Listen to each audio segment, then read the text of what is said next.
Ez dut uste zentzu gehiagirik duenikan, baina gertatzen dena da, gauzak argi esateko kurrikuluma, hau da, neska mutilak eskolan ikasi behar dutena, geroz eta gehiago dijoa pilatzen.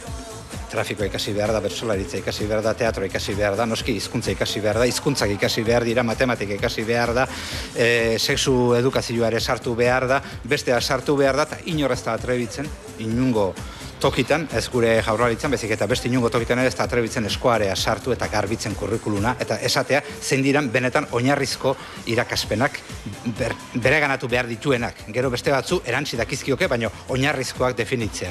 Nik uste oinarrizkoetan soin hezkuntza bera ere badagoela. Betidani jakina da pedagogian adimena lantzeko, eta gizakiaren evoluzioan adimena landu da, hain zuzen ere mugimenduari lotuta. Eta mugimendua beharrezkoa da adimena lantzeko. Ez bakarri tolerantzia eta beste gauza askotarako, baizik eta adimena lantzeko mugimendua beharrezkoa da, eta horri lotuta joan da evoluzioan zehar adimenaren garapena.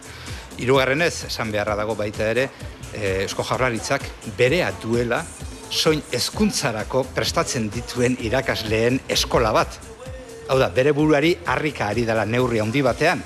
Gasteizen badago IBEF izeneko erakunde bat, zeinetan soin hezkuntza emateko, gero gimnasioetan edo batez ere eskoletan, horretarako prestatzen diren eta lizentziatuak diren, azken batean IBEF-eko ikasketak unibertsitatean integraturik baitaude. Orduan, neurri batean bere buruaren kontra ere ari da, kasu honetan, eta azkenik, geroz eta gehiago demostratzen ari da, neska mutilen gizen izatea, ez dala dieta kontua, bezik eta mugimendu falta kontua. Hau da, deportea egitea dela beharrezkoa dieta zaintzea baino gehiago. Nik eskola garaian ez da sekula santa soinketarik egin, Ez da minutu erdi bat ere. Eskolan egon naizen garai guztitan, egin dut kirola hortik aparte. Beraz, niri iruditzen zait aurrerapen bat soinketa egitea eskolatan, baina ez da umeek edo gaztetxoek mugitzeko daukaten aukera bakarra.